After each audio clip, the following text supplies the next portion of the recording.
এর আগের দিন আমরা পড়েছি সল্ট হাইড্রোলিসিস এবং তার একটা সলিউশনে অ্যাড করলে সেই সলিউশনের পিএইচ কি রকম হবে তার এক্সপ্রেশন সেটা দিয়ে আমরা শেষ করেছিলাম।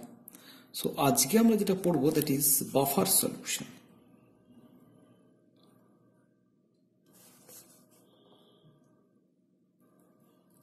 So what is a buffer solution? Certain solution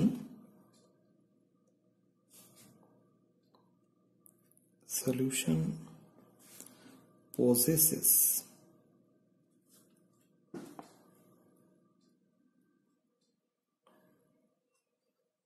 the ability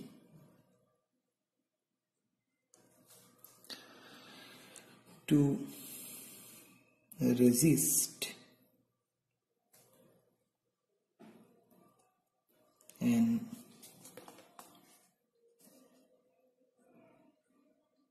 appreciable change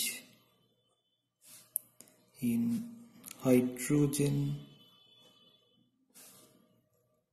ion concentration, that is pH of a solution, when acids or bases are added to this solution.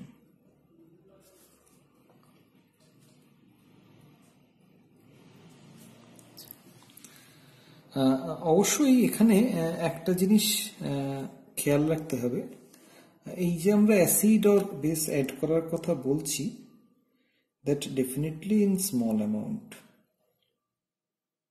small in the sense not in appreciable amount.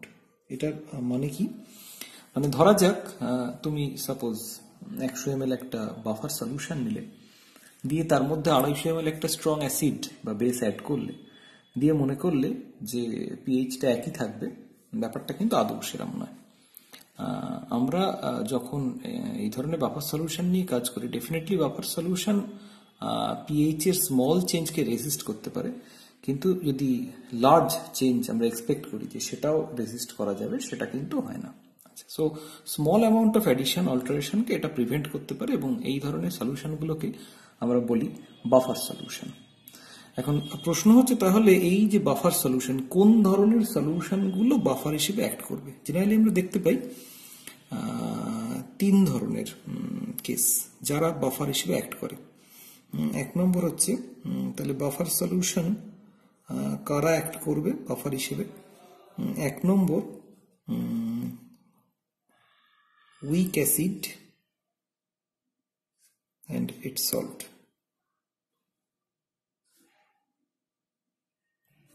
সে ধরা যাক weak acid হিসেবে আমরা যদি acetic acid নিই, আর এর একটা salt সে ধরা যাক সোডিয়াম অ্যাসিটেট, তাহলে এই মিক্সচারটা acts as a buffer. 2 number weak base and its salt. ধরা যাক উইক বেস হচ্ছে অ্যামোনিয়াম হাইড্রোক্সাইড আর তার একটা সল্ট হচ্ছে অ্যামোনিয়াম ক্লোরাইড। সো এই মিক্সচারটা বাফার হিসেবে অ্যাক্ট করবে। আর হচ্ছে 3 নম্বর আর একটা type, that is salt of weak acid and weak base.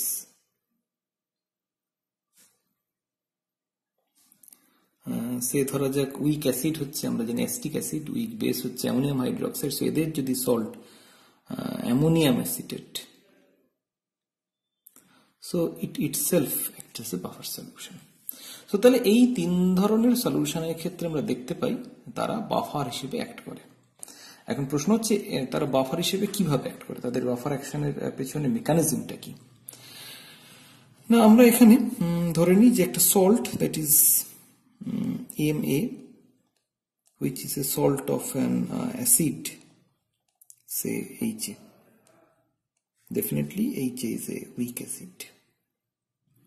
তাহলে এদের আমরা মিক্সচার নিচ্ছি, দিয়ে তাকে বাফার হিসেবে অ্যাক্ট করাচ্ছি। এখন যখন এই ধরনের মিক্সচারটা আমরা নিচ্ছি, তাহলে একটা সল্ট আমাদের খেয়াল রাখতে হবে, যে কোনো সল্টের সলিউশন যখন আমরা নেব, সল্ট কিন্তু যে কোনো সময় সলিউশনে 100% ডিসোসিয়েটেড কন্ডিশনে থাকে। আমরা যেমন দেখি স্ট্রং অ্যাসিড টোটালি ডিসোসিয়েটেড কন্ডিশনে থাকে, উইক অ্যাসিড পার্শিয়ালি ডিসোসিয়েটেড কন্ডিশনে থাকে, যে কোনো সল্ট সলিউশন কিন্তু অলওয়েজ 100% ডিসোসিয়েটেড কন্ডিশনে থাকে। সো তাহলে এই ধরনের এম এ ডিসোসিয়েট করে এম প্লাস এবং এ মাইনাস জেনারেট করবে। অন্যদিকে এর সঙ্গে যে উইক অ্যাসিডটা রয়েছে এইচএ, সেটা পার্শিয়ালি ডিসোসিয়েটেড কন্ডিশনে থাকবে because it is a weak acid, এবং it will produce H plus and A minus. তাহলে যেহেতু আমাদের এম এ সলিউশনে আমরা অ্যাড করেছি, সো এই যে এ মাইনাস যেটা এই সল্ট থেকে জেনারেট করছে, সেটার থাকার জন্য কমন আয়ন এফেক্টের ফলে dissociation of এইচএ is much suppressed.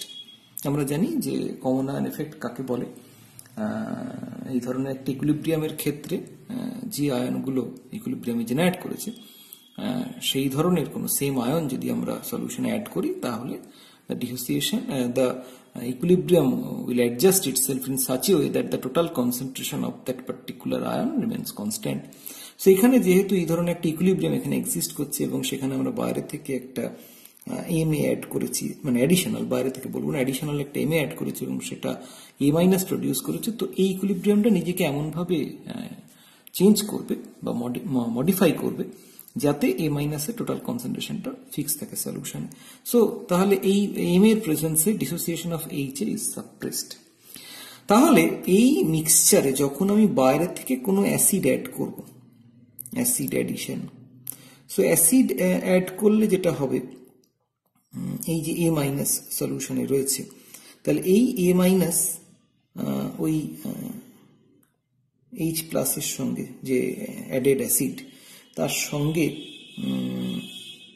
Interact করে আনডিসোসিয়েটেড এইচ এ তৈরি করবে। ফলত এইচ প্লাস আয়নটা কনজিউম হয়ে যাওয়ার কারণে বা আনডিসোসিয়েটেড ফর্মে চলে যাওয়ার কারণে সলিউশনের পিএইচটা অল্টার করবে না। আবার এই সলিউশনে যদি আমরা বেস অ্যাড করি, তাহলে যেটা হবে, এই যে আমাদের সলিউশনে যে এইচ এর যেটা ইকুইলিব্রিয়ামে এক্সিস্ট করছিল, এখানে এইচ প্লাস যেটা অলরেডি জেনারেটেড কন্ডিশনে ছিল, এইটা ওএইচ মাইনাস আয়নের সঙ্গে কম্বাইন করে অবভিয়াসলি ওয়াটার তৈরি করবে, আনডিসোসিয়েটেড ওয়াটার, এবং তার ফলে যেহেতু এইচ প্লাস আয়ন কনজিউম হয়ে যাচ্ছে, ফলত এই এইচ এ আরো বেশি করে ডিসোসিয়েট করে এইচ প্লাস আয়ন তৈরি করবে, যাতে এইচ প্লাস আয়নের কনসেন্ট্রেশনটা সলিউশনে মেনটেন করা যায়। ফলত আমরা দেখতে পাবো যে পিএইচটা মেনটেন হচ্ছে। সো এইভাবে একটা বাফার জেনারেলি কাজ করে। এখন এই বাফার আমাদের অনেক ক্ষেত্রেই, টাইট্রেশনের ক্ষেত্রে অনেক ক্ষেত্রেই আমাদের এই বাফার সলিউশন ইউজ করতে হয়। সো তাহলে কখন, তার মানে সেটা অবশ্যই করতে হয় একটা নির্দিষ্ট পিএইচ মেনটেন করার জন্য। তাহলে কোন পিএইচ মেনটেন করার জন্য কি ধরনের বাফার আমরা ইউজ করব, সেটা জানতে গেলে আমাদের জানতে হবে যে কোনো একটা বাফারের ক্ষেত্রে সেই সলিউশনের পিএইচ কিসের উপর ডিপেন্ড করে। সো আমরা এবার যেটা দেখব যে pH of A buffer solution সেটা কি করে আমরা পাচ্ছি। PH of A buffer solution,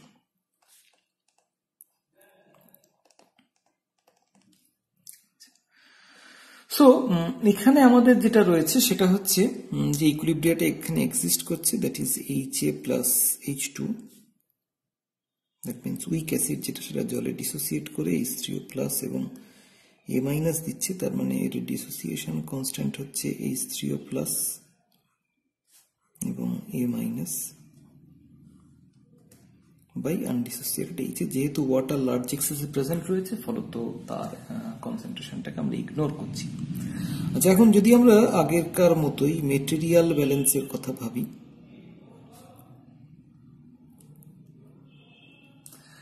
তাহলে আমরা যেটা দেখব সেটা হচ্ছে টোটাল যে পরিমাণ অ্যাসিড আমি সলিউশনে অ্যাড করেছি, that is the concentration of acid, সেটা কিছুটা ডিসোসিয়েট করে এইচ প্লাস এবং এ মাইনাস তৈরি করেছে, আর কিছুটা আনডিসোসিয়েটেড এইচ এ ফর্মে রয়ে গেছে। তার মানে concentration of acid added is equal to the amount of undissociated acid present in the solution as well as the dissociated acid.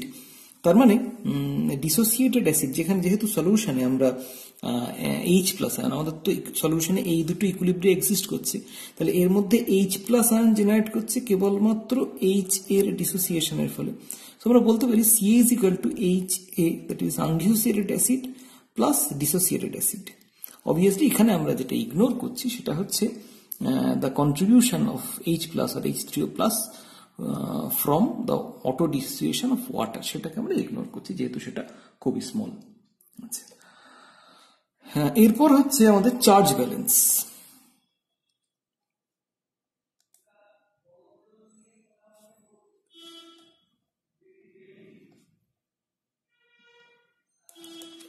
Charge ব্যালেন্সের ক্ষেত্রে আমরা দেখছি total anion is equal two total cation. আচ্ছা, এখন সলিউশনে আমরা যেটা দেখতে পাচ্ছি যে এটা যদি আমাদের টোটাল ইকুইলিব্রিয়ামটা যে দুটো আমাদের সলিউশন রয়েছে সেটা হয়, এখানে অ্যানায়ন হিসেবে রয়েছে শুধুমাত্র A minus.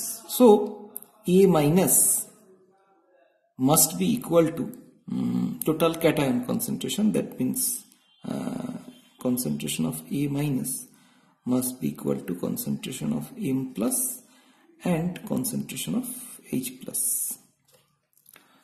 So this is the charge balance equation. এখন এর মধ্যে আমরা যেটা দেখতে পাচ্ছি M plus, এটা কেবলমাত্র আমাদের সল্ট থেকেই অরিজিনেট করতে পারবে, অন্য কোথাও এর সোর্স নেই। সো তাহলে আমরা লিখতে পারি যে M প্লাস মানে that is the amount of salt added plus H plus. তার মানে এখানে আমরা দেখতে পাচ্ছি CA is concentration of acid added, weak acid, আর CS that is the concentration of salt added.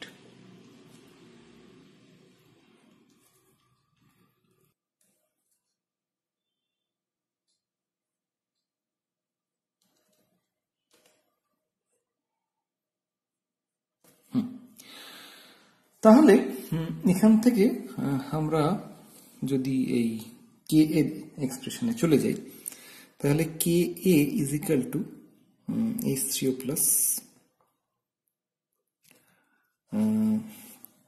Into A minus, এর জায়গায় আমরা লিখতে পারি এই চার্জ ব্যালেন্সের ইকুয়েশন থেকে যে this is nothing but CS plus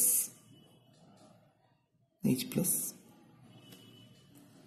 আর নিচে হচ্ছে আনডিসোসিয়েটেড HA। সো এটাকে আমরা মেটেরিয়াল ব্যালেন্সের ইকুয়েশন থেকে লিখতে পারি CA মাইনাস H প্লাস। তার মানে আমাদের দাঁড়াচ্ছে যে concentration of H3O plus is equal to Ka into Ca minus H plus by Cs plus H plus. আচ্ছা, এইখানে আমরা একটা ছোট্ট অ্যাসাম্পশন আবার নেব, সেটা হচ্ছে যে যেহেতু এ মাইনাস লার্জ কনসেন্ট্রেশনে রয়েছে বা সল্ট সেটা লার্জ কনসেন্ট্রেশনে আমাদের রয়েছে, so that will suppress the large amount presence of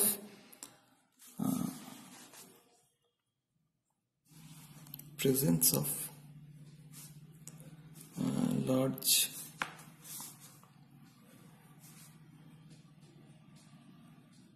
amount of salt will suppress the dissociation of weak acid. So Ca minus concentration of H plus. এখানে আমরা সি এর রেসপেক্টে H plus কে neglect করতে পারি, বা এটা ইজ ইকুয়াল টু লিখতে পারি almost equal to C A, আর সিএস প্লাস যে H প্লাস, এখানে আমরা H প্লাস কেও সিএস এর রেসপেক্টে নেগলেক্ট করতে পারি, সো এটা ইজ ইকুয়াল টু লিখতে পারি অলমোস্ট ইকুয়াল টু সিএস। তার মানে আমাদের যেটা দাঁড়াচ্ছে যে concentration of H3O plus is equal to Ka into Ca by Cs। তাহলে আমরা যদি এর নেগেটিভ লগারিদম নিই তাহলে দাঁড়াবে PH is equal to pKa, যেহেতু নেগেটিভ লগারিদম নিচ্ছে ফলত এটা উল্টে যাবে, so plus log concentration of salt by concentration of acid. তাহলে এখান থেকে আমরা যেটা দেখতে পাচ্ছি, তাহলে এই একইভাবে আমরা যদি পিওইচ এর ক্ষেত্রেও ক্যালকুলেট করি পিএইচ এর মতো, তাহলে সেখানে দেখতে পারি পিওইচ এর ক্ষেত্রে আমরা যদি ক্যালকুলেট করি তাহলে দেখতে পাবো that is pKb plus log concentration of salt by concentration of acid। তার মানে এখান থেকে একটা জিনিস আমাদের কাছে ক্লিয়ার যে কোনো একটা বাফার সলিউশনের ক্ষেত্রে সলিউশনের পিএইচ কত হবে সেটা কিন্তু অ্যাসিডের ডিসোসিয়েশন কনস্ট্যান্ট এর উপর ডিপেন্ডেন্ট নয়, rather it is dependent on the ratio of the concentration of salt and the acid added, তার উপর কিন্তু পুরোটাই ডিপেন্ড করছে। সো এই যে ইকুয়েশনটা, এই ইকুয়েশনটাকে আমরা বলছি Henderson equation. So this equation is known as Henderson equation।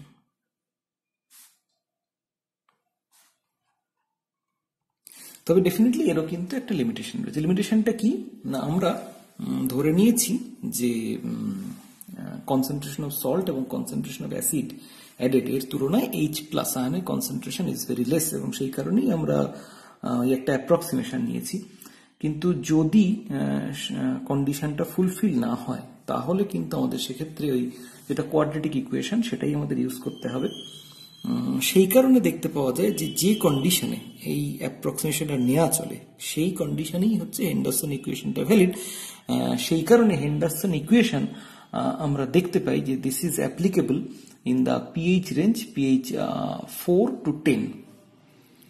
So it is applicable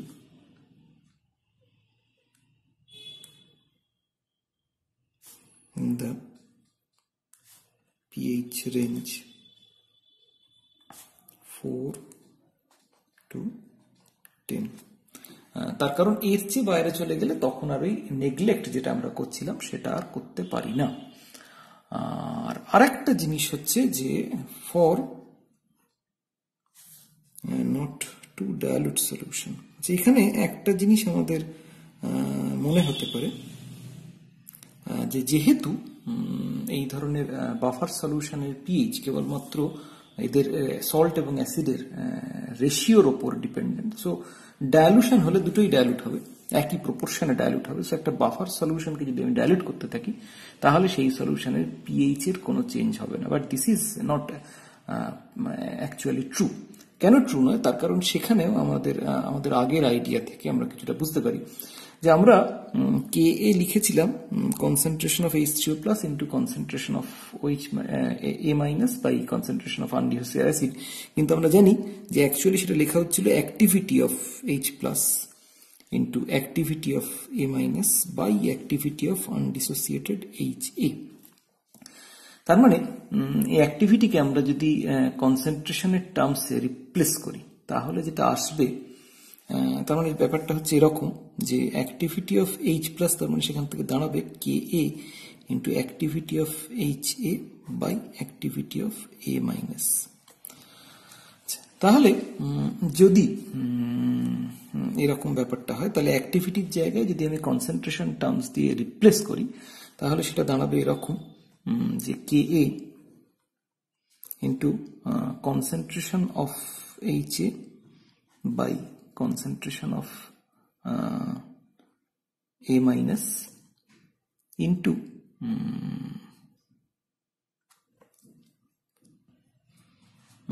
into 1 by activity, আর সেটাকে আমরা যদি অ্যাক্টিভিটি অফ এ মাইনাস লিখি, এরকম ভাবে আমরা যদি লিখি। আচ্ছা, এখানে ওপরে একটা আমাদের প্রপারলি লিখতে গেলে এখানে এইচ এটাও লেখা উচিত, কিন্তু আনডিসোসিয়েটেড অ্যাসিডের ক্ষেত্রে এই অ্যাক্টিভিটি কোএফিসিয়েন্টের ভ্যালুটা প্রায় 1, সো এটাকে আমরা লিখতে পারি যে this is CHA by CA minus into 1 by gamma A minus। তাহলে এটাকে যদি আমরা আগের মতো একইভাবে আমরা যদি পিএইচ এর এক্সপ্রেশনটা পাওয়ার চেষ্টা করি, তাহলে সেখান থেকে আমরা দেখব যে এক্ষেত্রে পিএইচ এর এক্সপ্রেশনটা আসে pH is equal to পিকেএ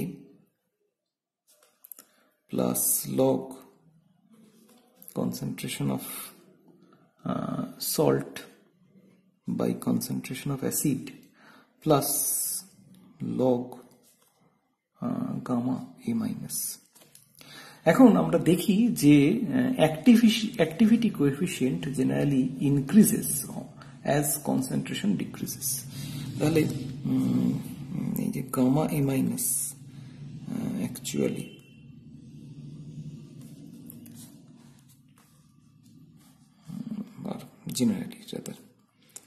generally increases as concentration decreases।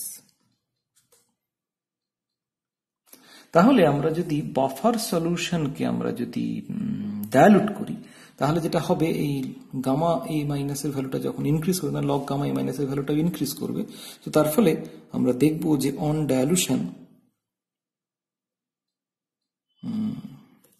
pH of a buffer solution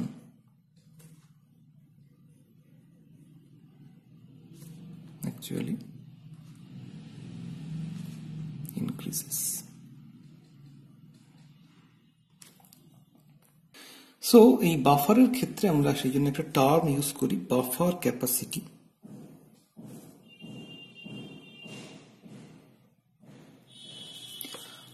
This is defined as the number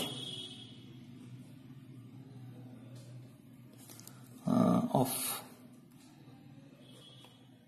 moles of strong acid or base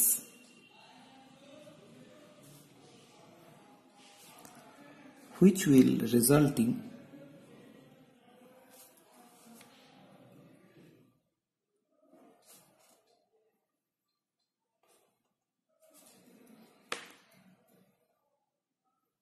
unit change of pH of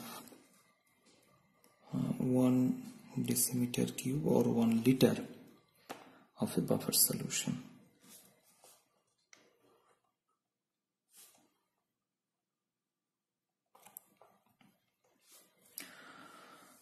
so buffer ক্যাপাসিটিকে আমরা mathematically এভাবে বলি,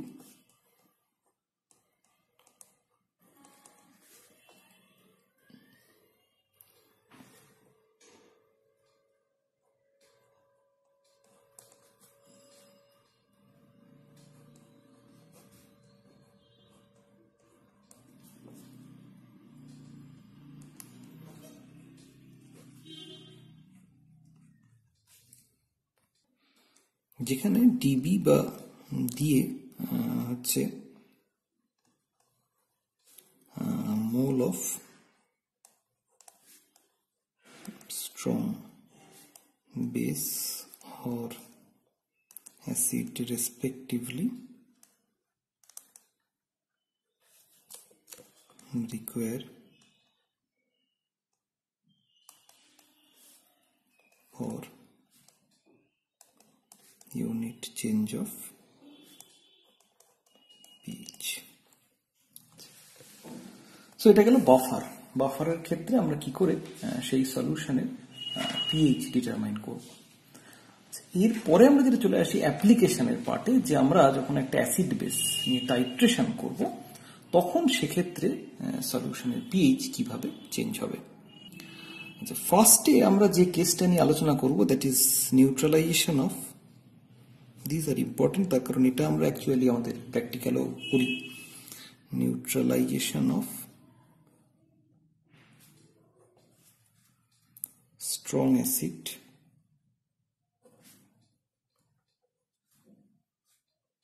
by strong base.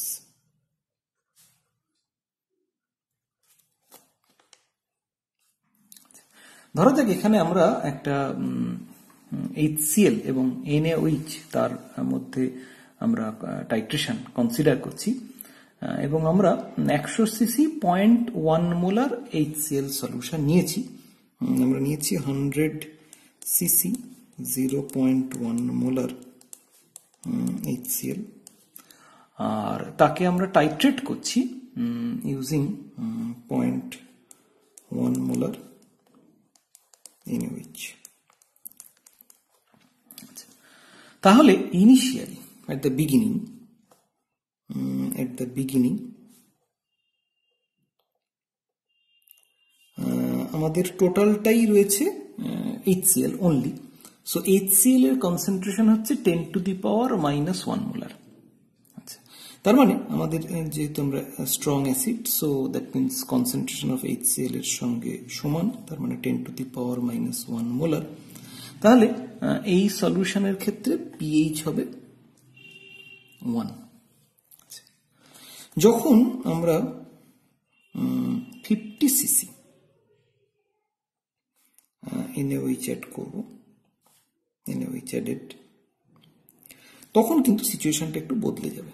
তখন কি হবে না, আমরা জানি সবসময় ইকুইভ্যালেন্ট অ্যামাউন্টে রিয়াকশন হয়। সো থিওরিটিক্যালি আমরা বলতে পারি যে 100 সিসি 0.1 মোলার HCl এর জন্য 100 সিসি 0.1 মোলার NaOH লাগবে। তার মানে 50 সিসি যখন আমি NaOH অ্যাড করছি তখন অ্যাকচুয়ালি হাফ নিউট্রালাইজেশন পয়েন্ট।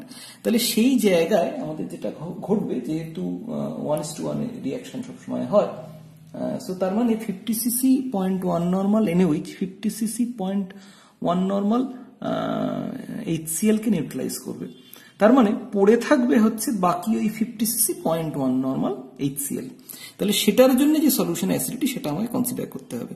তার মানে এখন সলিউশনে H+ আয়নের কনসেন্ট্রেশন হচ্ছে 50 সিসি HCl পড়ে আছে অফ 0.1 নর্মাল অ্যাসিডিটি, এবং সেটা এখন কিন্তু আর 100 সিসি সলিউশনে নেই, rather the solution become diluted। কতটা ডাইলুটেড না, ইনিশিয়ালি আমি 100 সিসি HCl নিয়ে স্টার্ট করেছিলাম আর 50 সিসি NaOH আমি অ্যাড করেছি, তার মানে টোটাল সলিউশনের ভলিউম দাঁড়িয়েছে 100 + 50, দ্যাট মিনস 150। তার মানে এই জায়গায় আমরা যদি ক্যালকুলেট করি তাহলে H+ আয়নের কনসেন্ট্রেশন দাঁড়াবে 3.33 × 10 to the power -3 mole per decimetre cube. তার মানে এই সলিউশনে যদি আমি পিএইচ বার করি তাহলে সেটা দাঁড়াবে হচ্ছে 1.5। আচ্ছা, এবার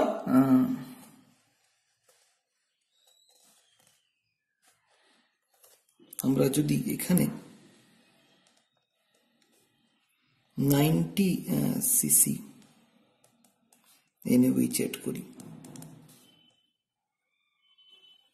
তাহলে সেখানে H+ আয়নের কনসেন্ট্রেশন দাঁড়াবে, পড়ে আছে 10 সিসি অফ 0.1 নর্মাল, সলিউশনের টোটাল ভলিউম 190। তার মানে এটা দাঁড়াবে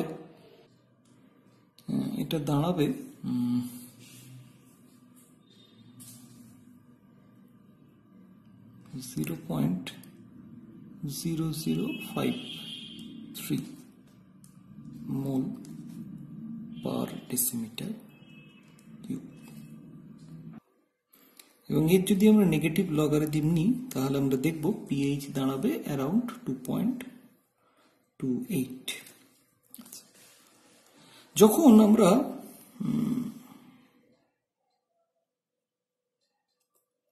99.9 সিসি NaOH অ্যাড করছি তখন H+ আয়নের কনসেন্ট্রেশন হচ্ছে 90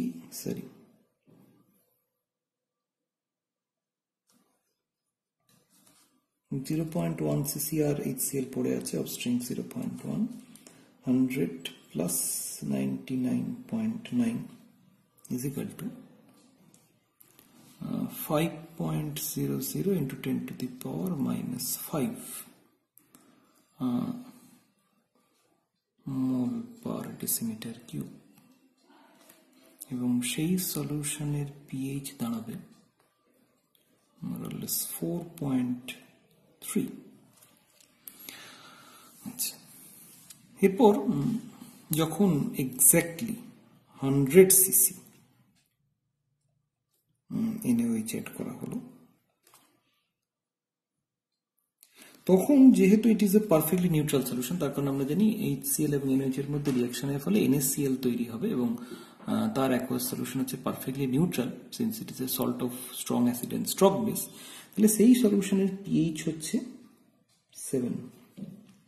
আচ্ছা, এরপর যখন আমরা ধরা যাক 100.1 সিসি NaOH অ্যাড করব, তখন সলিউশনে কিন্তু আর HCl নেই, রাদার সলিউশনে যেটা রয়েছে সেটা হচ্ছে OH minus, excess OH minus. So তাহলে এখন আর আমরা H প্লাস নয়, রাদার OH মাইনাস এর রেসপেক্টে আমরা এখন কনসেন্ট্রেশনটা ডিটারমাইন করব।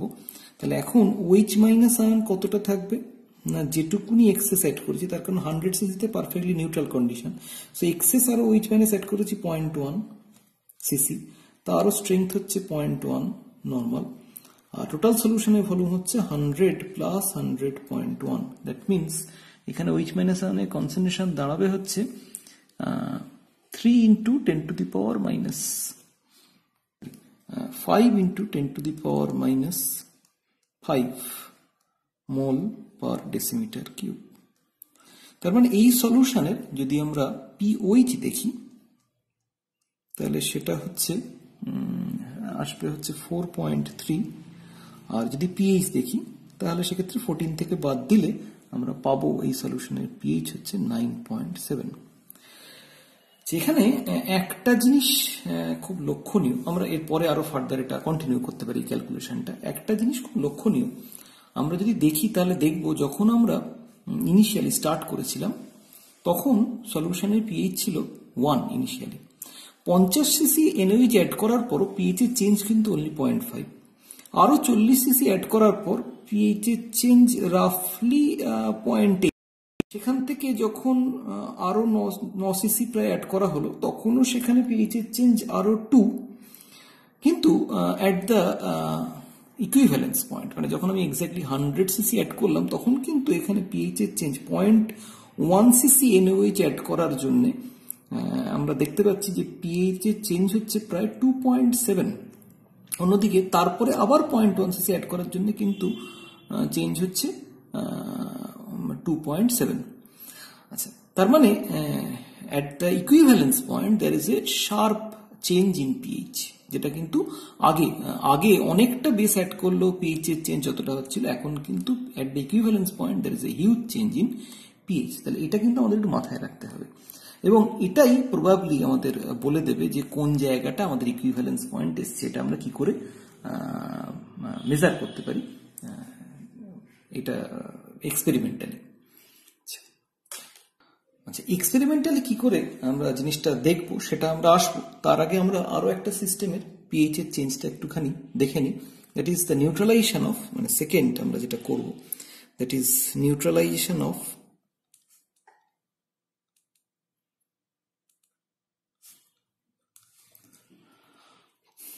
weak base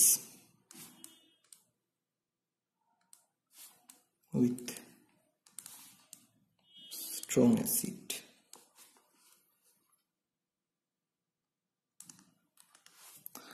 এখানে ধরা যাক আমরা 100 সিসি 0.1 মোলার অ্যামোনিয়াম হাইড্রোক্সাইড নিয়েছি, তাকে আমরা টাইট্রেট করছি 0.1 মোলার HCl দিয়ে।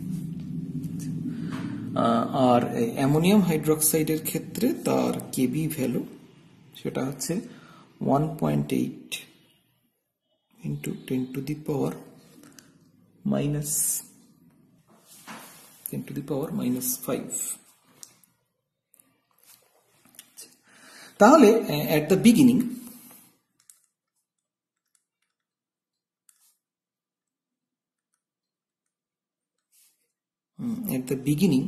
আমরা যেটা পাবো সেটা হচ্ছে concentration of OH minus হচ্ছে Kb Cb whole to the power half. আমরা আগেই এই ইকুয়েশনটা দেখেছি। সো জিনিসটা যেটা আসবে ভ্যালুগুলো যদি আমি বসিয়ে দিই 10 to the power minus 5 into 0.1 whole to the power half, that means 1.34 into 10 to the power minus 3 mole per decimeter cube. তার মানে সলিউশনে POH আসবে 2.9 আর PH আসবে 11.1। এবার আমি যখন 50 সিসি HCl added সেই কন্ডিশনে যদি ভাবি তাহলে তখন সিচুয়েশনটা কি?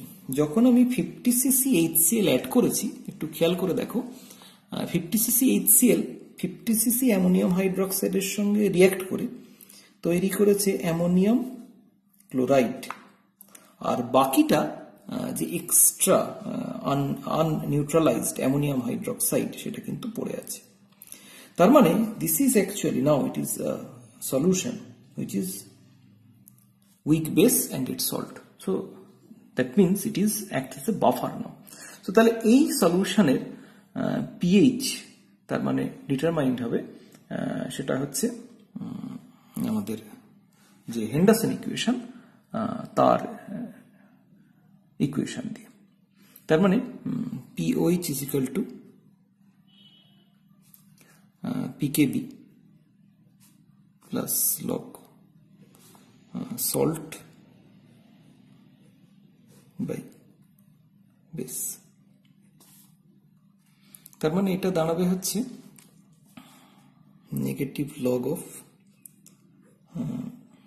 1.8 into 10 to the power minus 5 plus log সল্টের কনসেন্ট্রেশন হচ্ছে 50 সিসি HCl, তার ইকুইভ্যালেন্ট অ্যামাউন্ট সল্ট তৈরি হবে অফ 0.1 নর্মাল, আর টোটাল সলিউশনের ভলিউম হচ্ছে 100 প্লাস 0.1, আর এটাও তাই হবে 50 ইন্টু 0.1 পড়ে আছে 50 ইন্টু 0.1 বাই 100 প্লাস 50। তার মানে এই জায়গায় হাফ নিউট্রালাইজেশন পয়েন্টে যেহেতু সল্ট এবং বেসের কনসেন্ট্রেশন সমান, সো এটা আলটিমেটলি কেটে যাবে, লগ 1 মিনস 0।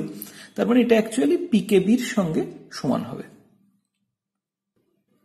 তার মানে এটা অ্যাকচুয়ালি আসবে হচ্ছে 4.74।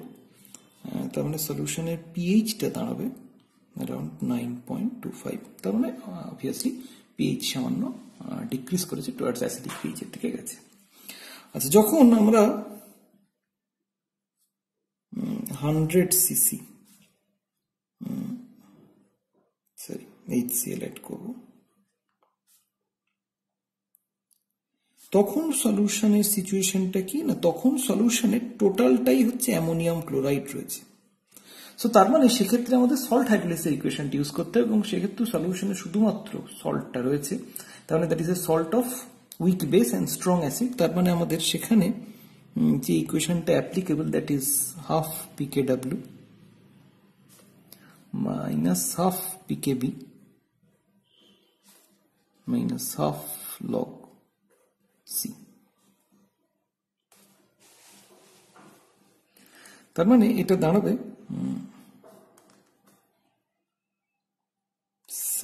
7 মাইনাস হাফ অফ 4.74, কারণ পিকেবিটা ওইটাই আসে। আর এটা ক্যালকুলেট করলে আমাদের দাঁড়াবে কনসেন্ট্রেশন অফ সল্ট যেটা, সেটা হচ্ছে 100 ইন্টু 0.1 বাই 200। সো আলটিমেটলি সেটা ক্যালকুলেট করলে যেটা দাঁড়াবে সেটা হচ্ছে প্লাস 0.65, এবং টোটাল সলিউশনের পিএইচটা দাঁড়াবে 5.28।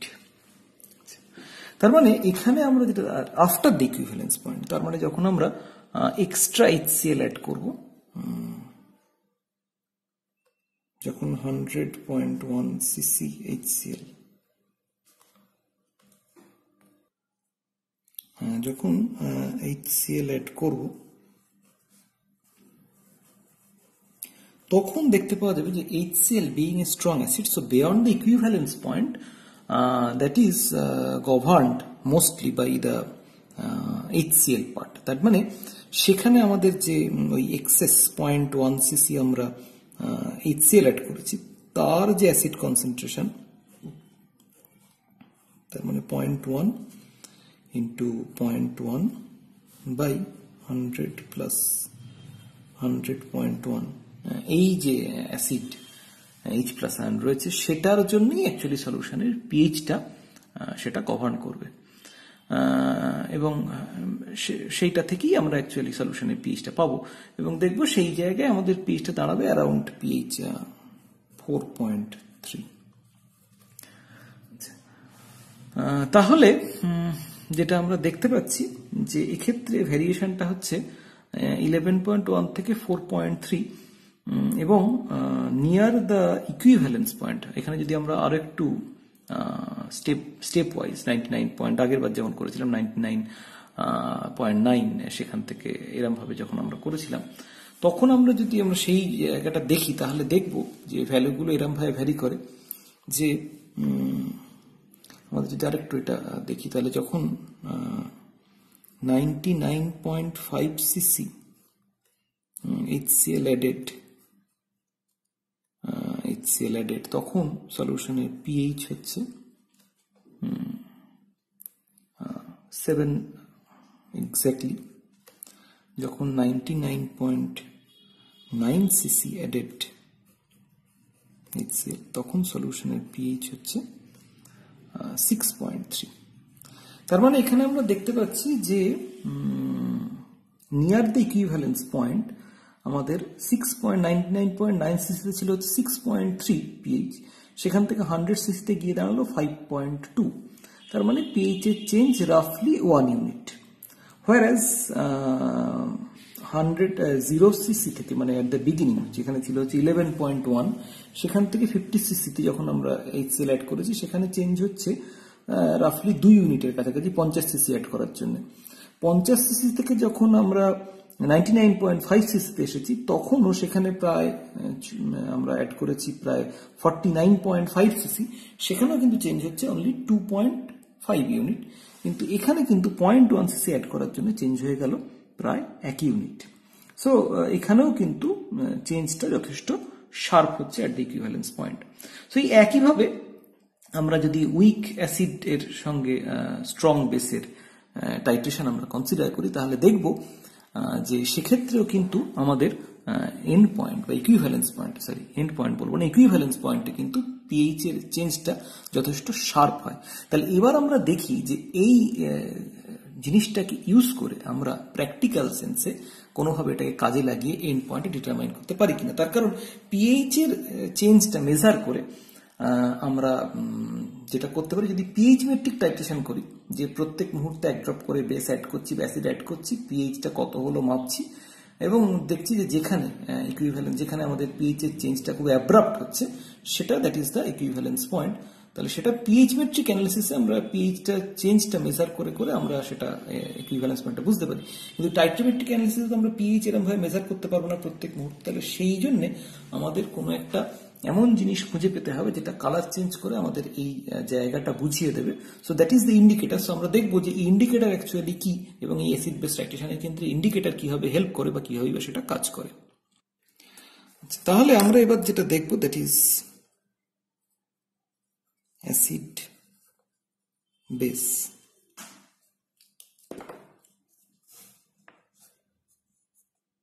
indicators.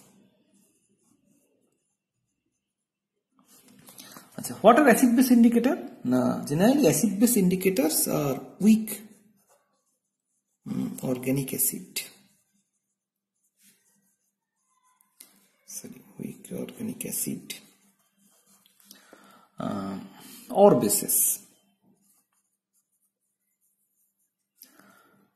which change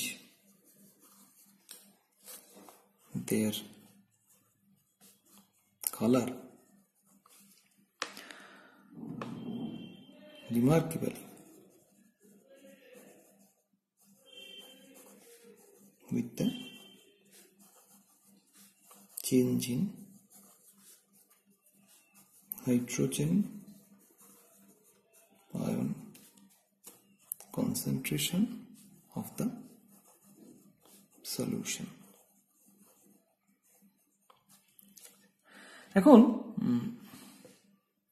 তাহলে যেটা আমরা দেখতে পাচ্ছি যে তাহলে এরা এই ইন্ডিকেটরগুলো তারা কালার চেঞ্জ করে। এখন এই কালার চেঞ্জটাও কিন্তু যেহেতু পিএইচ ডিপেন্ডেন্ট, তার মানে আমাদের যেটা আমরা এখান থেকে আইডিয়া করতে পারি বা যেটা অ্যাকচুয়ালি হয় সেটা হচ্ছে অ্যাসিড বেসও দুটো ফর্মে থাকে, একটা অ্যাসিডিক ফর্ম, একটা বেসিক ফর্ম। তার মানে অ্যাসিড ফর্মে একটা কালার এবং বেসিক ফর্মে একটা কালার, এবং যখনই অ্যাসিড ফর্ম থেকে বেসিক ফর্মে যায় বা বেসিক ফর্ম থেকে অ্যাসিড ফর্মে যায় তখন আমরা দেখতে পাই যে তার একটা কালার চেঞ্জ, সেটা দেখে আমরা বুঝতে পারি যে এন্ড পয়েন্ট এসে গেছে। আচ্ছা, এখন আগে আমরা এই ইকুইলিব্রিয়ামটা একটু দেখে নিই।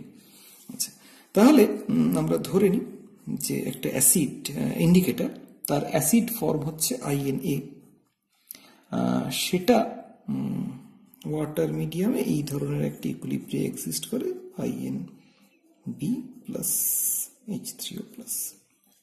তার মানে যখন আমরা বেস অ্যাড করছি তখন যেটা হচ্ছে INA সেটা প্রোটন ছেড়ে দিয়ে INB তে কনভার্ট করছে এবং তার ফলে আমরা INB এর কালার দেখতে পাচ্ছি। আর যখন সেটা অ্যাসিডিক ফর্মে থাকছে, দ্যাট ইজ INA, তখন সেটা অ্যাসিড ফর্মের কালার দেখাচ্ছে। তাহলে এখানে একটা ইকুইলিব্রিয়াম এক্সিস্ট করছে, তার মানে এর একটা ইকুইলিব্রিয়াম কনস্ট্যান্ট থাকবে, সেটাকে আমরা KIN হিসেবে রিপ্রেজেন্ট করছি, which is represented by H plus into concentration of INB by concentration of INA। তাহলে আমরা যদি এর নেগেটিভ লগারিদম, তাহলে H plus অ্যাকচুয়ালি দাঁড়াচ্ছে যেটা concentration of H plus, that means KIN into concentration of INA by concentration of INB। তাহলে আমরা যদি এর নেগেটিভ লগারিদম নিই তাহলে যেটা দাঁড়াবে PH is equal to PKIN plus log of, যেহেতু নেগেটিভ লগারিদম নিচে উল্টে যাবে, উপরে চলে যাবে ইন্ডিকেটরের বেসিক ফর্মটা, নিচে চলে যাবে ইন্ডিকেটরের অ্যাসিড ফর্মটা। আচ্ছা, তার মানে আমরা যেটা দেখতে পাচ্ছি যে দিস ইজ দ্য পিএইচ, যে জায়গায় এই INB এবং INA নিজেদের মধ্যে একটা ইকুইলিব্রিয়াম এক্সিস্ট করে। এখন তার মানে যখন INB ফর্মের কনসেন্ট্রেশন সলিউশন IN এর থেকে বেশি থাকবে তখন তাহলে বেসিক ফর্মের কালার দেখাবে, ইকুইলিব্রিয়ামটা রাইট শিফটেড হবে, এবং যখন অ্যাসিড ফর্মের কনসেন্ট্রেশন বেশি থাকবে তখন সেটা অ্যাসিড ফর্মের কালার দেখাবে। এখন প্রশ্ন হচ্ছে কতটা বেশি বা কতটা কম হলে আমাদের বেসিক ফর্ম অ্যাসিড ফর্মের কালার দেখতে পাবো। দেখা যায় এটা যখন INB বাই INA যখন অ্যাটলিস্ট একটার একটা 10 টাইমস হয়, তার মানে আমরা বলতে পারি, প্রথম যেটা বলতে পারি যে তার মানে সলিউশনের INB এবং INA এটা রেশিওটা ডিপেন্ড করবে পিএইচ অফ দ্য সলিউশন। আচ্ছা, এবং যখন INB INA এর অ্যাটলিস্ট 10 টাইমস হবে তখন সেক্ষেত্রে আমরা বেসিক ফর্মের কালার দেখতে পাবো। তার মানে INB যখন অ্যাটলিস্ট 10 টাইমস অফ INA তখন এটা শো করবে বেসিক ফর্মের কালার, কারণ তখন বেসিক ফর্মটা এক্সিস্ট করবে। আর যখন INA সেটা অ্যাটলিস্ট 10 টাইমস অফ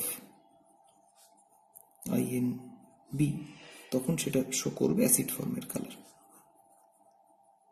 আচ্ছা, তাহলে যখন INB 10 টাইমস অফ INA, তার মানে তখন তার মানে আমরা যদি এই লিমিট দুটো করি তার মানে পিএইচ, যে পিএইচ এর মধ্যে এটা বেসিক ফর্ম বা অ্যাসিড ফর্মের কালার দেখাবে সেটা হচ্ছে +-1। তার কারণ একটা জায়গায় আমরা যদি উপরেরটা 10 টাইমস করি তখন সেটা বেসিক ফর্মের কালার দেখাবে, যদি নিচেরটা 10 টাইমস করি তখন সেটা অ্যাসিড ফর্মের কালার দেখাবে।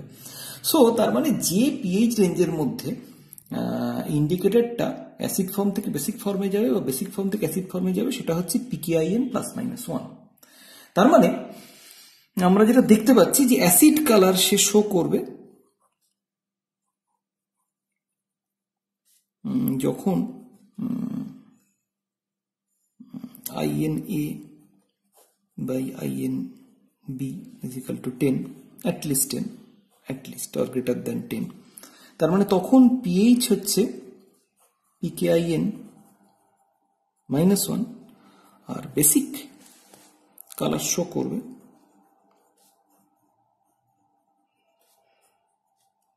যখন INB by INA greater than 10, তখন pH হচ্ছে pKin +1।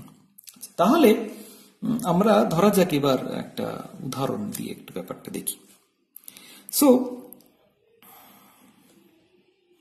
আমরা ধরা যাক একটা বিকারে বা কনিকালে আমরা প্রথম যে উদাহরণটা HCl নিয়েছি এবং এর মধ্যে ওপর থেকে NaOH ড্রপ ওয়াইজ অ্যাড করছি। তার মানে আমাদের সলিউশনের পিএইচটা চেঞ্জ কিরকম হচ্ছে? ইনিশিয়ালি সলিউশন ছিল অ্যাসিডিক পিএইচে, তার মানে সলিউশনে আমরা যদি এদিকে পিএইচ প্লট করি, এদিকে ভলিউম অফ NaOH অ্যাডেড, তাহলে ইনিশিয়ালি গ্র্যাজুয়ালি পিএইচটা ইনক্রিজ করছে। আচ্ছা, তার মানে এখন যদি এই HCl এর মধ্যে কোনো একটা ইন্ডিকেটর আমরা অ্যাড করি, তাহলে সেটা অবভিয়াসলি অ্যাসিড ফর্মে থাকবে এবং অ্যাসিড ফর্মের যে কালার সেটা দেখাবে। আচ্ছা, up to near the equivalence point অবধি এটা অ্যাসিড ফর্মের কালার দেখাবে। যখন অ্যাব্রাপ্টলি ইকুইভ্যালেন্স পয়েন্ট যখন এসে যাবে, তখন আমরা দেখতে পাচ্ছি অ্যাব্রাপ্টলি পিএইচটা ইনক্রিজ করছে। তাহলে এইখানে যেহেতু অ্যাব্রাপ্টলি পিএইচটা ইনক্রিজ করছে, তাহলে ডেফিনেটলি তখন পিএইচটা বেসিক ফর্মের জন্য যে আর কি কালার, মানে তখন ইন্ডিকেটরটা তার বেসিক ফর্মে চলে যাবে। তাহলে এই জায়গায় যে জায়গায় আমাদের ইন্ডিকেটরটা তার কালার চেঞ্জ করছে, সেটাকে যদি আমাদের এই পিএইচ রেঞ্জে আনতে হয়, তাহলে আমাদের কি কন্ডিশন মেনটেন করতে হবে? যে আমাদের ইন্ডিকেটরের যে pKin ±1 ভ্যালুটা, সেটাকে আমাদের রাখতে হবে ইকুইভ্যালেন্স পয়েন্টের যে পিএইচ তার কাছাকাছি। তবেই আমরা দেখতে পাবো যে ইকুইভ্যালেন্স পয়েন্টে এলে তখন সেটা সঙ্গে সঙ্গে অ্যাসিড ফর্ম থেকে বেসিক ফর্মে চলে যাচ্ছে। তাহলে তবেই আমরা সাকসেসফুলি সেই এন্ড পয়েন্টটা বুঝতে পারবো বা ইকুইভ্যালেন্স পয়েন্টটা কখন এলো সেটা বুঝতে পারবো। এবার ধরা যাক আমরা যদি দুটো উদাহরণ নিয়ে একটু দেখি, তাহলে মিথাইল অরেঞ্জ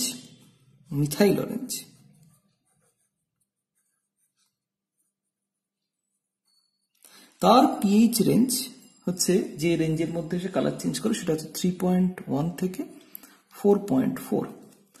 আর ফেনলফথেলিন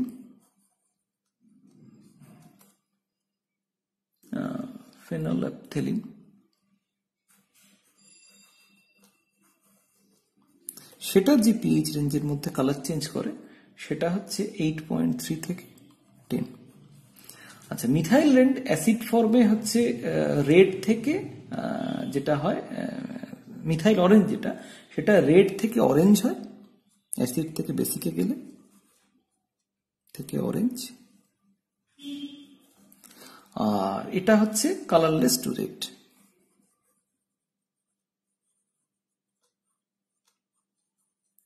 আচ্ছা, আমরা যদি ওই আগেকার যে টাইট্রেশনের আমরা যে ভ্যালুগুলো HCl এবং NaOH এর মধ্যে ভ্যালুগুলো যদি আমরা দেখি, তাহলে দেখব যে যখন আমরা 0cc NaOH অ্যাড করেছিলাম, মানে এট দ্য বিগিনিং, তখন সেক্ষেত্রে সলিউশনের পিএইচ ছিল হচ্ছে রাফলি 1 এর কাছাকাছি।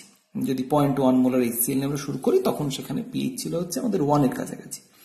সো আপ টু 50cc অব্দি অ্যাড করার পর পিএইচটা হয়েছিল 1.5, 90cc অ্যাড করলে সেখানে হয়েছিল 2.3। তার মানে তখনও মিথাইল অরেঞ্জ এবং ফেনলফথেলিন আমরা যদি ভ্যালুগুলো লিখি, তাহলে আমরা বলতে পারি যে ইনিশিয়ালি পিএইচ ছিল হচ্ছে 1,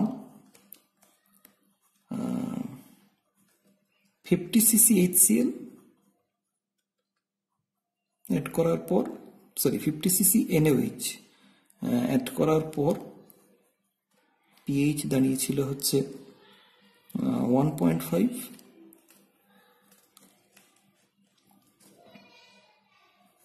90 সিসি অ্যাড করার পর আমাদের পিএইচ দাঁড়িয়েছিল হচ্ছে 2.3। আমরা যদি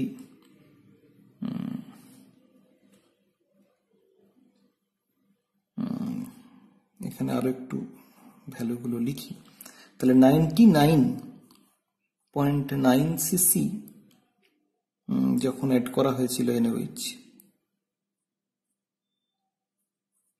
তখন পিএইচ ছিল 4.3, আর যখন 100 সিসি অ্যাড করা হলো তখন পিএইচ হয়েছিল 7।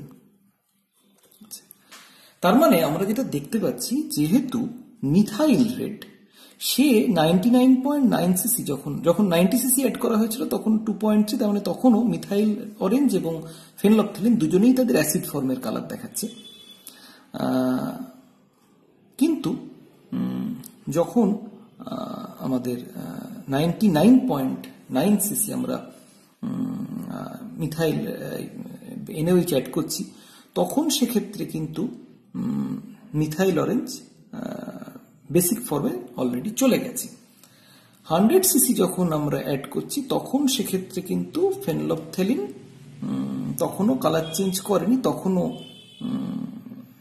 অ্যাসিড ফর্মে রয়েছে। বা রেদার এখানে আমরা যেটা দেখতে পাবো, এই 99.সিসি যেতে পারে এই রেঞ্জে মিথাইল অরেঞ্জ তো কালার চেঞ্জ করে, সো তার আগেই কিছুটা চেঞ্জ করে যাবে, দেখতে পাবে 99.8 বা 99.7 সিসি দেখতে পাওয়া যাবে, চেঞ্জ করে যাবে। 100 সিসিতে কিন্তু তখনও ফেনলফথেলিন চেঞ্জ করেনি। 100.1 যেই যাব তখন সঙ্গে সঙ্গে দেখতে পাবো যে 9.7 হয়ে গেছে। যখন 100.1 সিসি NaOH যখন আমরা অ্যাড করছি তখন সঙ্গে সঙ্গে দেখতে পাবো পিএইচ হয়ে গেছে 9.7। তাহলে 100.1 সিসিতে আমরা দেখতে পাবো যে আমাদের কিন্তু ফেনলফথেলিন তার কালার চেঞ্জ করে ফেলেছে, যেহেতু ওই রেঞ্জে চলে এসছে। সো তার মানে ফেনলফথেলিন এই ক্ষেত্রে আমরা দেখতে পাচ্ছি যে মোর অ্যাকিউরেটলি এন্ড পয়েন্টটা ডিটারমাইন করতে হয়, যদিও মিথাইল অরেঞ্জ যেখানে খুব খারাপ ইন্ডিকেটর নয়, প্রায় নিয়ার দ্য এন্ড পয়েন্টই আমাদের কালার চেঞ্জ শো করছে। তাহলে কিন্তু যদি এমন একটা ইন্ডিকেটর আমরা চুজ করি, সে ধরা যাক আর একটা ইন্ডিকেটর যে thymol blue,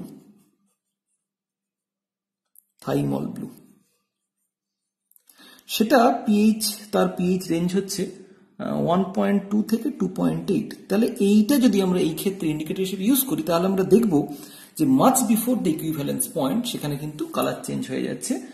thymol blue change করে রেড টু ইয়েলো, সো সেখানে কিন্তু আমরা দেখবো যে much before the equivalence point আমাদের কিন্তু থাইমল ব্লু তার কালার চেঞ্জ দেখিয়ে ফেলছে। তার মানে সেক্ষেত্রে আমরা ভাববো যে তার মানে তখন এন্ড পয়েন্ট এসে গেছে, ইকুইভ্যালেন্স পয়েন্ট এসে গেছে, কিন্তু আদতে সেই জায়গায় কিন্তু ইকুইভ্যালেন্স পয়েন্ট আসেনি। তার মানে thymol blue actually colour change করে যাবে রাফলি 90 সিসি যখন NaOH অ্যাড করা হবে তখনই, কিন্তু সেটা কিন্তু ইকুইভ্যালেন্স পয়েন্ট তখনও আসতে অনেকটা দেরি আছে। তাহলে আমাদের কোনো একটা অ্যাসিড বেস টাইট্রেশনের ক্ষেত্রে যদি সাকসেসফুলি ইন্ডিকেটর আমাদের চুজ করতে হয়, তাহলে এমনভাবে চুজ করতে হবে যে সেটা যে পিএইচ রেঞ্জে কালার চেঞ্জ করে, সেই পিএইচ রেঞ্জটা যেন যে অ্যাসিড বেস টাইট্রেশনটা আমরা করছি তার ইকুইভ্যালেন্স পয়েন্টে যে চেঞ্জ অফ পিএইচ বা তার ইকুইভ্যালেন্স পয়েন্টের যে পিএইচ তার সঙ্গে যেন রাফলি একটা ম্যাচ করে। সেটা যদি না করে তাহলে কিন্তু আমরা কিন্তু সাকসেসফুলি কোনো একটা টাইট্রেশনের ইকুইভ্যালেন্স পয়েন্ট বুঝতে পারবো না, এবং আমরা একটা ভুল ইকুইভ্যালেন্স পয়েন্ট কিন্তু পেতে পারি, যেমন আমরা এখানে দেখলাম থাইমল ব্লু এর ক্ষেত্রে ঘটনাটা ঘটছে। সো তাহলে এই জন্যে আমাদের একদিকে যেমন দুটো জিনিস, একটা টাইট্রেশন সাকসেসফুলি করতে গেলে দুটো জিনিস জানতে হবে, যে আমাদের জানতে হবে যে কোন অ্যাসিডকে কোন বেস দিয়ে টাইট্রেট করছে। আমাদের শুধুমাত্র একটা অ্যাসিড বেস দিয়ে যদি বলে সেটাকে টাইট্রেট করো টাইট্রিমেট্রিক্যালি কোনো একটা ইন্ডিকেটর ইউজ করে, তাহলে কিন্তু আমাদের পক্ষে সেটা করা সম্ভব নয়।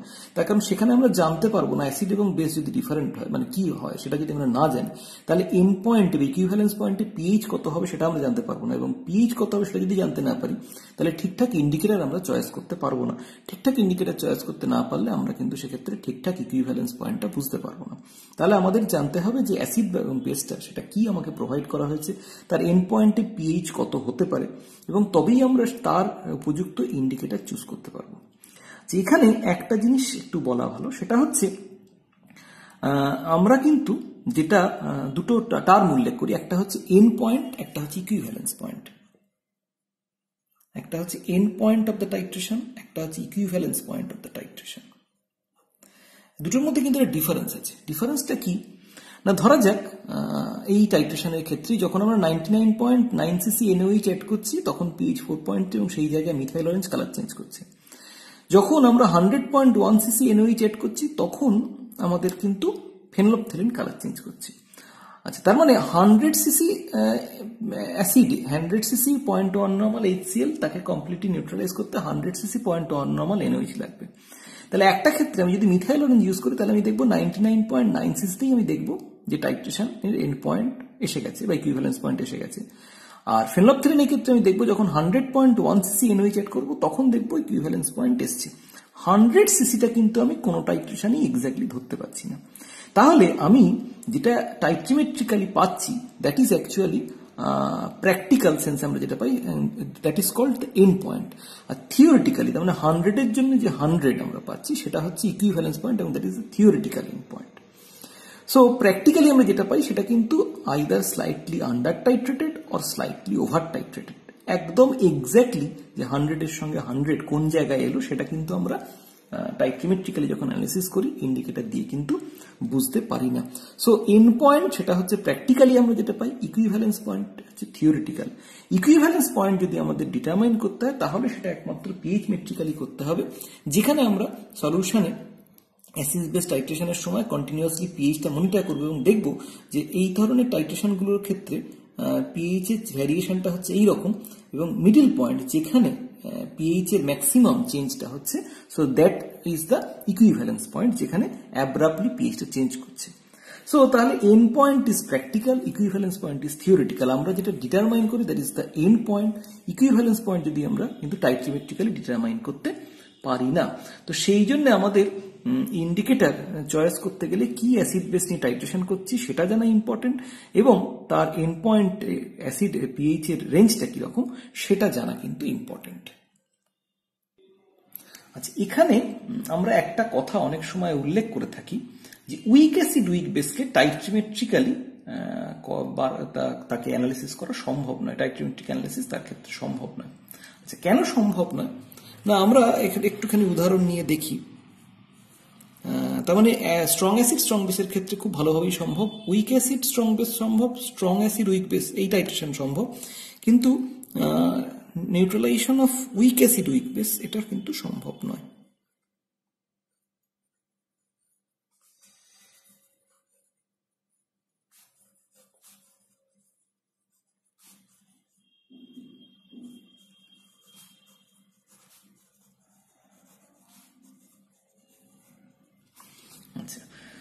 তাহলে এখানে আমরা প্রথমে যখন আমরা একটা উইক অ্যাসিড উইক বেস নিয়ে টাইট্রেট করছি, তাহলে ধরা যাক আমরা 100 ml 0.1 মোলার অ্যামোনিয়াম হাইড্রোক্সাইডকে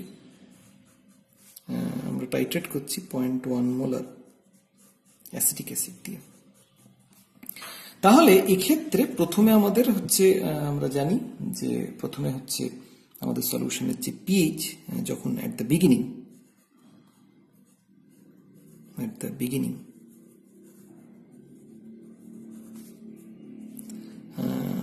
আমাদের যে সলিউশনের H+ আয়ন কনসেন্ট্রেশন সেটা হচ্ছে KBCB whole to the power half,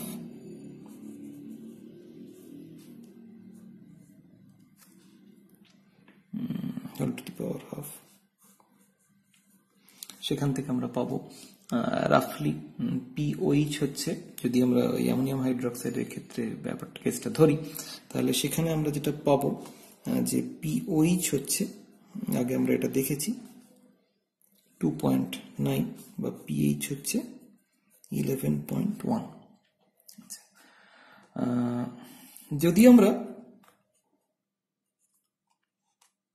50 CC acetic acid add করি, তাহলে সেক্ষেত্রে সলিউশনে যেটা তৈরি হয়েছে অ্যামোনিয়াম অ্যাসিটেট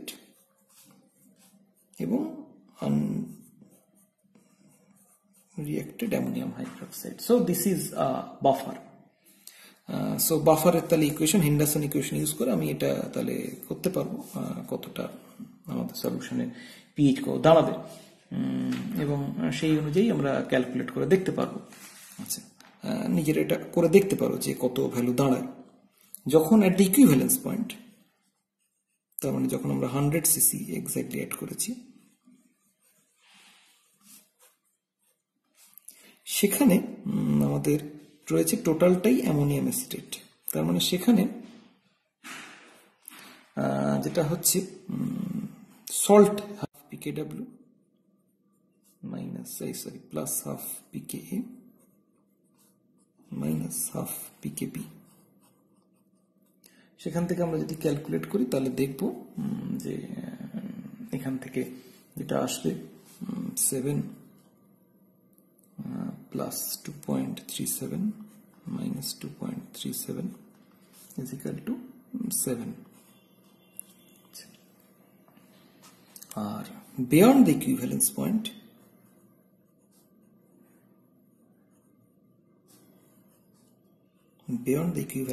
তার মানে আমি যখন এক্সট্রা অ্যাসিটিক অ্যাসিড অ্যাড করেছি,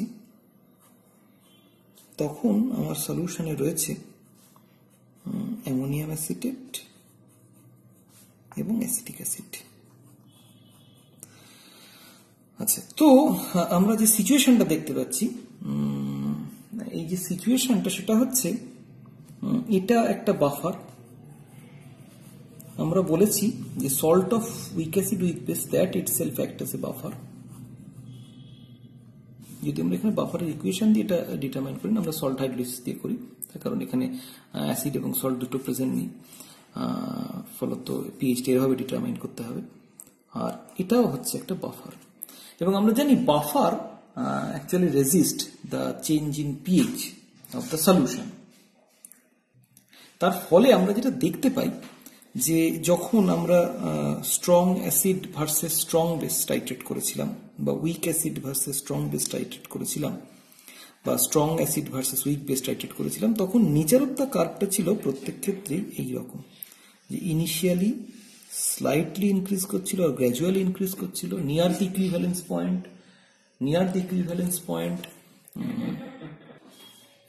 the equivalence point there is a sharp change in pH, আবার beyond the equivalence point there is a gradual change in pH, এবং এই sharp change in pH এই প্রপার্টিটাকে কাজে লাগিয়ে আমরা কিন্তু এই রেঞ্জে একটা ইন্ডিকেটর চুজ করেছিলাম, যেটাতে আমরা এন্ড পয়েন্টের কালার চেঞ্জ থেকে বুঝতে পেরেছিলাম। এখানে যেখানে বাফার সলিউশন, তার মানে এখানে যেটা হবে, এখানে কিন্তু প্রথমে গ্র্যাজুয়ালি ইনক্রিজিং, কিন্তু যেহেতু বাফারের মধ্যে আমরা অ্যাসিড বা বেস অ্যাড করছি, তখন ফলত চেঞ্জ ইন পিএইচটাও হবে খুব গ্র্যাজুয়াল। এন্ড পয়েন্টও that is again a buffer, beyond end point আমরা একটা বাফার সলিউশনে আমরা অ্যাসিড বা বেস অ্যাড করছি। তার ফলে change in pH is very gradual. ফলত দেখতে পাওয়া যাবে যেহেতু শার্প কোনো পিএইচ এর চেঞ্জ হচ্ছে না, ফলত কোনো ইন্ডিকেটরই এমন কোনো আমরা পাবো না যেটা abruptly at a glance acid form থেকে বেসিক ফর্ম বা বেসিক ফর্ম থেকে অ্যাসিড ফর্মে যাবে। সেটা যাবে হচ্ছে gradually with change in pH, acid form থেকে বেসিক ফর্ম, বেসিক ফর্ম থেকে অ্যাসিড ফর্মে। ফলত আমরা দেখতে পাবো যে সেখানে কিন্তু আমরা একটা গ্র্যাজুয়াল ইন্ডিকেটরের কালার চেঞ্জ দেখতে পাবো, এবং শার্প এন্ড পয়েন্ট যেহেতু নেই, ফলত কোনটা এক্সাক্ট ইকুইভ্যালেন্স পয়েন্ট সেটা কিন্তু আমরা বুঝতে পারবো না। তো সেই জন্যে আমাদের উইক অ্যাসিড উইক বেসের টাইট্রেশনের ক্ষেত্রে আমরা কিন্তু টাইট্রিমেট্রিক্যালি সেটা বার করতে পারি না। সেখানে কিন্তু আমাদের একমাত্র যেটা উপায় হচ্ছে, যদি আমরা পিএইচ মেট্রিক্যালি করার চেষ্টা করি, বা অন্য কোনো কিছু আরো মেথড আছে সেইগুলো দিয়ে যদি আমরা করার চেষ্টা করি। সো এইভাবে আমরা একটা অ্যাসিড বেস টাইট্রেশন সেটাকে আমরা ট্র্যাক করতে পারি টাইট্রিমেট্রিক্যালি।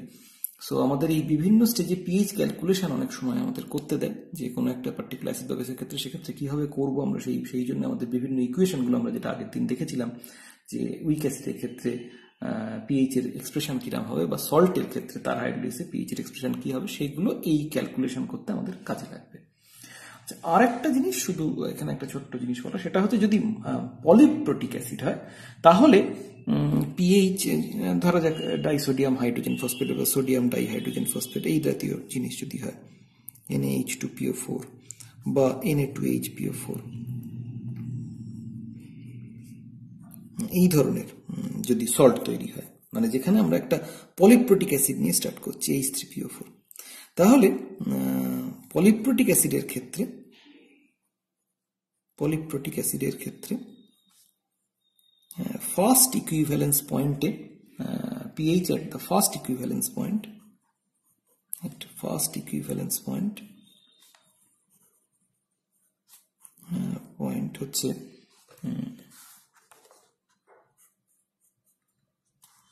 half pK1 plus pK2, তার মানে ফার্স্ট এবং সেকেন্ড ডিসোসিয়েশন কনস্ট্যান্ট তাদের হাফ, টোটাল অ্যাভারেজ আর কি। আর pH at second equivalence point